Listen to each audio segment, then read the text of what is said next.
Excelentíssimo senhor presidente da Academia Evangélica de Letras do Brasil, acadêmico Martinho Lutero Semblano, excelentíssimos senhores da mesa diretora, acadêmico Almir de Santos Gonçalves Dias e acadêmica Nancy Ducelec, senhores e senhoras acadêmicos, amigos e amigas visitantes, bom dia, a paz de Cristo. Meus agradecimentos pela honra de poder lhes dirigir essa brevíssima reflexão de caráter devocional nesta manhã.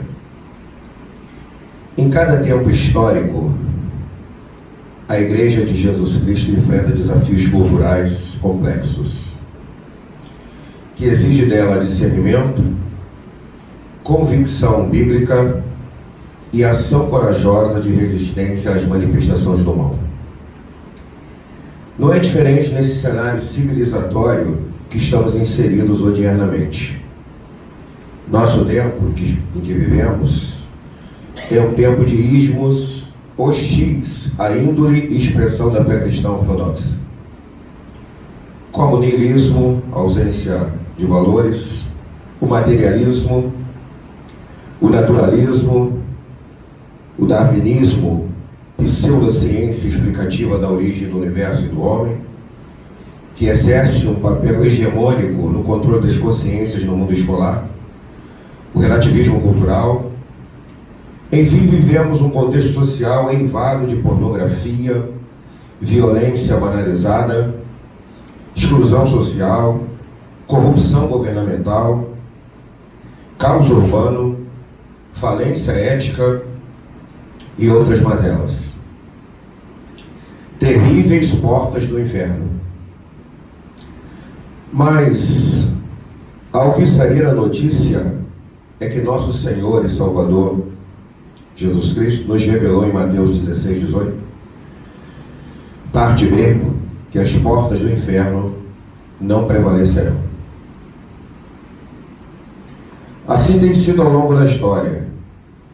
A Igreja triunfou sobre o pensamento legalista judaizante, no contexto da Antiguidade, sobre a herança de superstição medieval, com o advento da Reforma, sobre o racionalismo fundamentalista, palavra normalmente é sempre usada para atacar o sentimento religioso, mas há um fundamentalismo também científico e laico, que causa mazelas terríveis no espaço da diversidade social e cultural do mundo em que vivemos.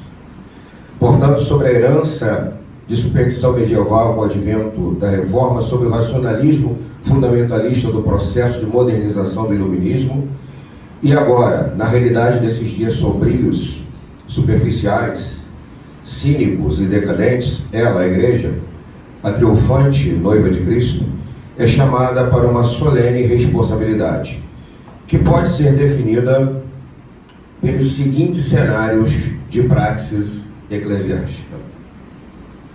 E agora eu quero relacionar alguns desafios que nós, enquanto igreja, temos que enfrentar no contexto desse mundo pós-moderno que vivemos.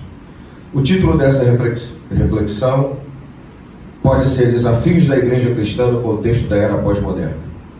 Estamos ainda numa transição entre aquilo que se chama modernismo e pós-modernismo. Como professor de filosofia, tenho tratado isso no contexto universitário e também para alunos do ensino médio do Estado, demonstrando que o ponto mais central do pós-modernismo é uma cosmovisão marcada pelo relativismo e pela legitimação do pluralismo cultural. E isso traz N desdobramentos para a identidade da igreja, como ela deve agir, como ela deve operar diante dessa situação. E aqui eu vou estabelecer algumas observações quanto a esse aspecto, porque as portas do inferno, elas têm caracterizações também filosóficas, epistemológicas, culturais. É também um conflito no mundo das ideias.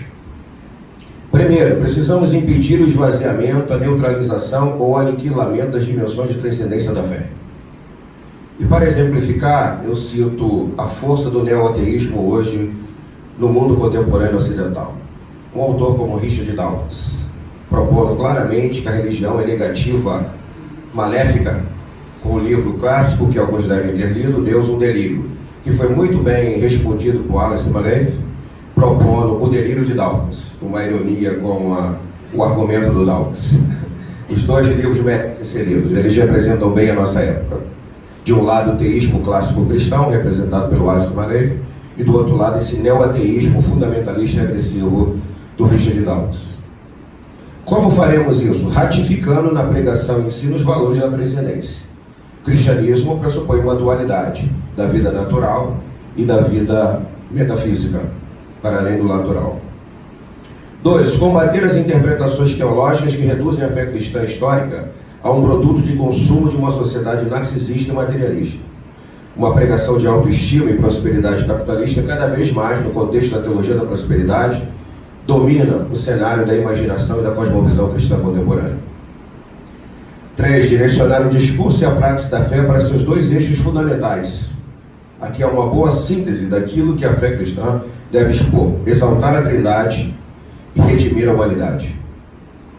E enquanto estamos redimindo a humanidade, estamos exaltando a Trindade. Exaltação da Trindade e redenção espiritual e social do ser humano. 4. Tirar a fé do âmbito da ideologia, seja ela liberal ou marxista, e ressaltar o caráter profético da fé, que não ignora o triunfo, sim, de uma utopia edênico-apocalíptica, quando Jesus retornar, mas enfatiza a denúncia de violência política, econômica, que se caracteriza como pecado social. Ou seja, a igreja é sim espaço de conscientização, a partir do seu próprio legado de ética e de visão moral. 5. Recusar o aprisionamento da fé cristã pela lógica do relativismo cultural, sublinhando o querigma neotestamentário e seus absolutos. Precisamos combater esse relativismo. Aliás, o relativismo é um problema filosófico, porque todas as vezes que alguém diz para mim que tudo é relativo, eu pergunto se isso é relativo também, que tudo é relativo.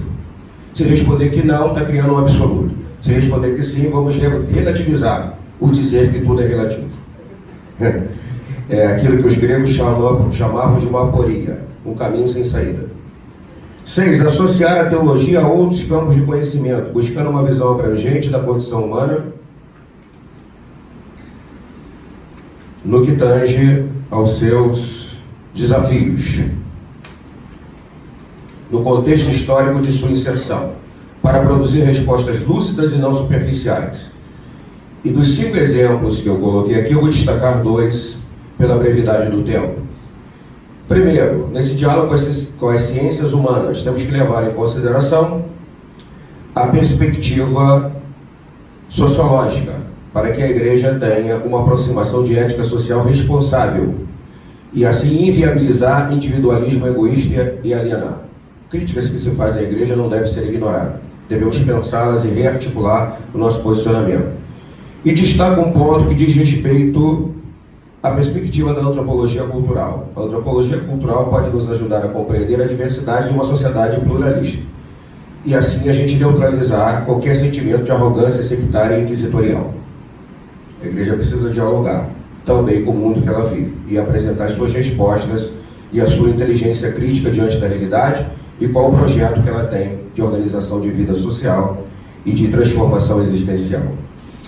Precisamos também, 7, trabalhar de forma mais eficiente a relação ortodoxia-ortopraxia. Assim, o discurso do amor deve ser legitimado por uma prática de amor, dissociada de qualquer hipocrisia e assentada em radical solidariedade humana. Quantas vezes a igreja tem falhado por ter uma sólida ortodoxia e uma débil ortopraxia. Precisamos das duas coisas: teoria e prática numa ação cristã, cristocêntrica, devida e eficaz. 8.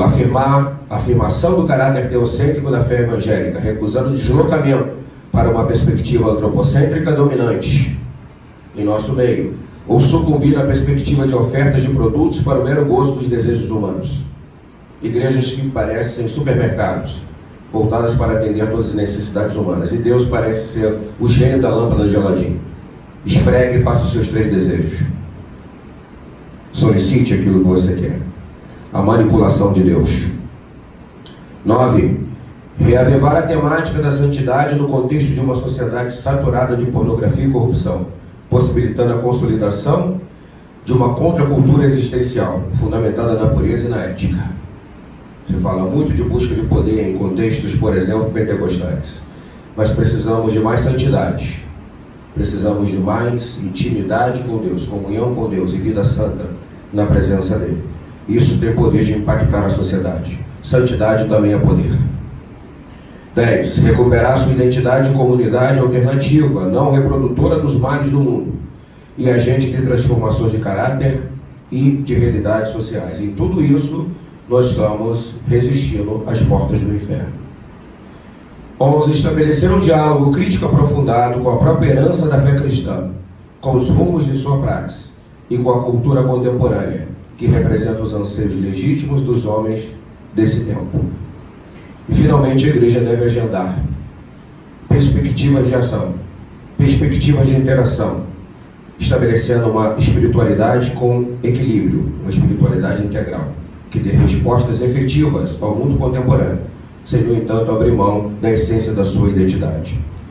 Desafios assustam os covardes, intimidam os medrosos, derrubam os de ânimo dobre, encurralam os indecisos.